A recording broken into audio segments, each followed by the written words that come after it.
Bonsoir à tous et bienvenue sur un CTV Actu. Voici les titres. Avec les fortes pluies comme annoncé aujourd'hui, souvent dans les communes, l'eau du robinet est soit sale ou ne coule pas. Pour que la population ne soit pas pénalisée, à Puebo par exemple, des fontainiers de la commune se rendent chaque semaine sur les captages d'eau et bassins. Détail dans ce journal. C'est la semaine de l'artisanat. Ce soir, coup de projecteur sur Rosalie Golécha, esthéticienne à Koné. Sans aide financière, elle a ouvert son salon l'an dernier et sa plus grande difficulté a été de tout gérer comme l'administration rencontre. Et enfin, parmi les corps de métier que compose la justice, le greffier ou la greffière, vous allez le voir, son rôle n'est pas seulement de prendre des notes. Pour le découvrir, rendez-vous dans notre feuilleton consacré à la justice. En temps de pluie, dans certaines communes du pays, soit l'eau ne coule pas, soit l'eau est sale au robinet. À Puebo, pour que la population n'ait aucun problème d'eau, les fontainiers de la commune se rendent chaque semaine sur les captages d'eau et bassins. Et justement, aujourd'hui, la météo avait annoncé une vigilance orange forte pluie dans les communes de Poum, Puebo et Ouegua. Une vigilance qui a été levée ce soir. Vous verrez comment se passe une de leurs journées en temps de pluie. Natacha Ogui. Urbain et Laurie, fontainiers à la mairie de Puebo, sont en intervention depuis ce matin à cause des fortes pluies de cette nuit. Ici, ils sont sur le captage d'eau de Purenech, à la tribu de Saint-Louis. Ils doivent nettoyer les deux entrées de la conduite d'eau. Mais pour l'instant, le débit d'eau est encore trop fort. Le niveau d'eau, il est trop fort et c'est lourd à lever, quoi. Parce qu'après, on a du mal à replacer après. On attend que ça baisse un peu, puis on revient aussitôt après, l'après-midi, dès que ça va calmer, comme ça on puisse nettoyer. Pour l'heure, une seule entrée du captage peut être nettoyée. C'est tous les feuilles qui sont emmenés par l'inondation. Parce que tu as une ville qui est derrière. Ça empêche les feuilles de rentrer dedans, mais voilà. Les deux employés se rendent ensuite au bassin d'eau. Il est situé à environ 1 km en contrebas du captage. Un entretien y est aussi prévu, mais cette fois au niveau de la conduite. Pour ce faire, Urbain va à l'aide de sa clé couper l'alimentation en eau des foyers du secteur. Là, je ferme pour que lui il nettoie le filtre qui est en bas. Le filtre, il est dedans.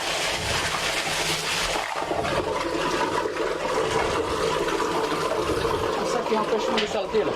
Les habitants des environs ont été coupés pendant 30 minutes lors de l'intervention. Parfois, les coupures d'eau peuvent atteindre 1 heure ou 2 selon l'intensité de la pluie. Aujourd'hui, les fontainiers n'ont pu intervenir que sur 2 captages sur les 11 de la commune. Ils sont souvent ralentis par l'état des pistes menant à ces installations. Ce soir, aucune maison n'est coupée d'eau.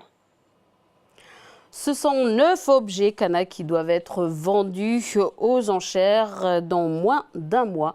À Paris, des objets tirés de la collection de Georges Vidal, une collection qui avait déjà fait parler d'elle en 2015. À l'époque, le gouvernement avait stoppé la vente de plus d'une trentaine de pièces. Les précisions de Camille Monnier. Voici un échantillon des 9 sculptures en question, des flèches et des chambranles sculptées en bois de houppe. Ces objets doivent être vendus aux enchères le 4 avril prochain à Neuilly-sur-Seine, une ville de la banlieue parisienne.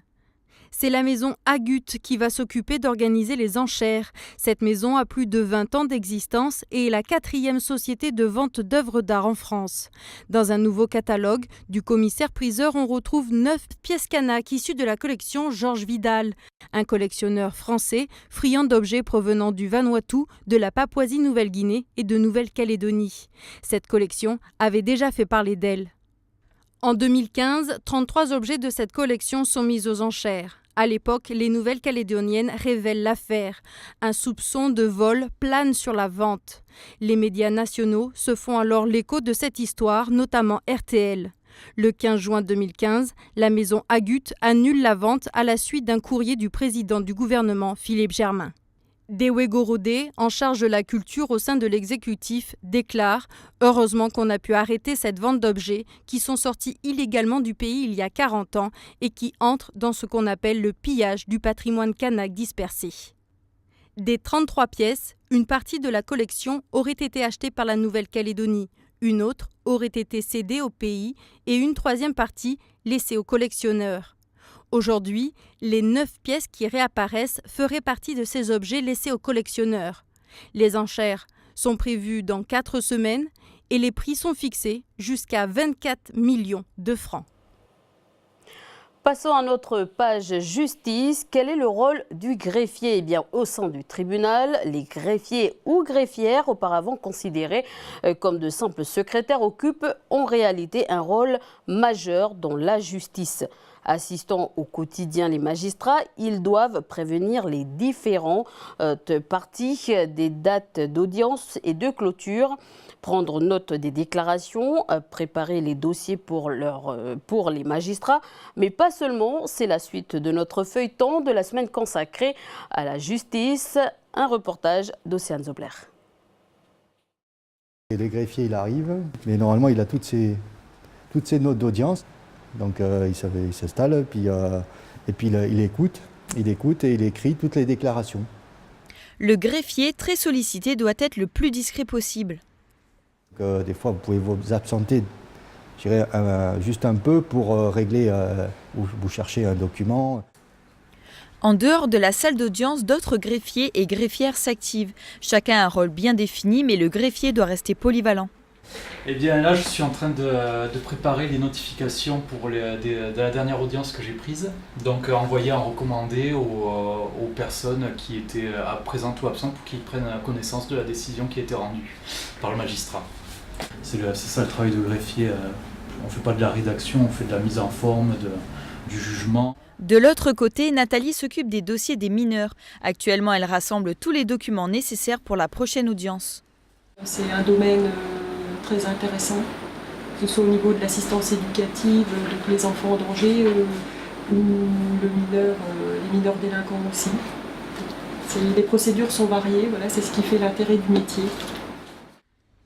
Depuis la réforme statutaire de 2015, le greffier peut évoluer dans ses fonctions. C'est le cas de Corinne qui travaille dans la justice depuis 27 ans. Elle a d'abord été greffière avant de devenir directrice du greffe. Aujourd'hui, c'est elle qui encadre les 6 greffiers au tribunal de Koné. Moi, je suis placée, c'est-à-dire que je ne suis pas nommée dans la juridiction, dans la section détachée de Koné, mais je suis affectée auprès des chefs de cour qui ensuite me missionnent dans les différentes juridictions du ressort de la cour d'appel de Nouméa. Le nombre de personnel nécessaire pour le tribunal est fixé par le ministère. À l'heure actuelle, à Koné, les greffiers ne sont pas assez nombreux face à l'activité juridique qui augmente. C'est la semaine de l'artisanat en Nouvelle-Calédonie et je vous le disais en titre ce soir, coup de projecteur sur Rosalie Golécha, esthéticienne à Koné. Elle n'a pas reçu d'aide financière. Elle a payé ses formations en France. Chef d'entreprise, sa plus grande difficulté lors de l'ouverture de son salon l'an dernier, c'était de tout gérer comme l'administration. Reportage d'Anissa Toussi et de Vanessa Kédé. Donc, il y a un espace qui est dédié à la manucure. Donc, tout ce qui est manucure, donc, on fait ici. Rosalie est esthéticienne depuis maintenant 16 ans. C'est ici qu'elle travaille, non loin du centre commercial Théari de Koné. Auparavant patentée, elle intervenait à domicile et dans différents instituts de Nouméa. Un jour, elle décide de partir à la découverte du Nord pour créer sa propre entreprise. Maintenant, c'est une société que j'ai créée, donc c'est complètement différent, le travail est différent, donc il faut être présent parce que le travail et l'investissement est pas du tout pareil, hein, donc avec tous les appareils que j'ai, en entreprise individuelle, on ne peut pas, quoi. Malgré un diplôme d'esthéticienne en poche, elle a dû faire des formations supplémentaires qui ne sont pas gratuites. J'ai fait des formations complémentaires, donc plusieurs formations dans tout ce qui est massage, soins corps, dans les centres de formation qui sont agréés, qui sont payants. Et ce sont des formations qui coûtent très cher, donc c'est nous-mêmes qui payons ces formations-là. Être chef d'entreprise, c'est décider soi-même, gérer son temps de travail et décider de ses horaires. Autant d'avantages qui ne compensent pas l'inconvénient phare des artisans. L'administratif, on est obligé dans l'administratif et en même temps dans notre métier au quotidien, c'est-à-dire celui qui est menuisier, il est passionné par son travail, mais en même temps il faut de l'administratif après parce qu'il faut bien faire les factures, il faut bien envoyer des mails et ça c'est le temps qu'il doit consacrer après son travail. Et souvent, quand on débute, ce n'est pas évident puisqu'on n'a pas forcément les moyens, la trésorerie pour, donc on fait avec. Malgré tout, en octobre dernier, Rosalie a reçu le titre d'artisan en son métier remis par la Chambre des métiers et de l'artisanat. Ce titre lui permet de valoriser ses compétences et de faire reconnaître son travail. Faisons un tour cette fois-ci dans le Pacifique. Un ancien chef d'État très célèbre est en visite à partir de demain à Tahiti, une île qui provoque un contentieux dans la région. Alors qui est-il? Réponse dans le web du Pacifique de Prosper Poilou. Barack Obama à Tahiti. C'est l'information exclusive dévoilée par nos confrères de TNTV. L'ancien président des États-Unis d'Amérique arrivera demain mercredi 15 mars pour un séjour d'1 mois. Pour l'heure, aucune information n'a filtré concernant la raison de la présence de Barack Obama, ni de son planning. On pourrait supposer que cela résulte de l'invitation à venir au Whenua lancée par Edouard Fritsch, président de la Polynésie française en août dernier à Hawaï. Les personnes qui auront réservé un séjour dans cet hôtel privé sur l'île de Tetiaroa auront peut-être la chance d'approcher le 44e président des États-Unis.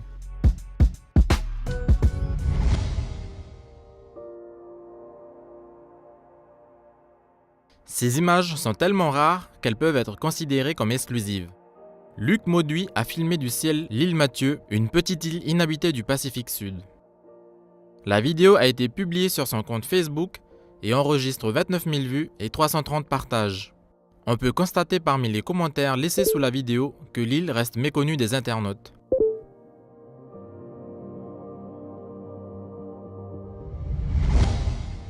L'occasion de rappeler que la minuscule île Mathieu, située à 300 km à l'est de la Nouvelle-Calédonie, provoque de grosses vagues. La France et le Vanuatu se disputent la propriété de l'île d'une surface de 100 m² depuis presque 40 ans. Les expéditions se sont succédées à tour de rôle sur l'île afin de matérialiser sa souveraineté. Les deux pays se disputent non pas le bout de terre, mais l'extension des zones économiques exclusives qu'elles permettent. Selon le droit international de la mer, quiconque possède la souveraineté sur ces îles possède aussi les eaux comprises dans un rayon de 200 000 nautiques qui les entourent. C'est la fin de ce journal. Merci de nous avoir suivis. Merci à toute l'équipe qui m'a aidé à réaliser cette édition. Je vous retrouve demain. Bonne soirée sur NCTV.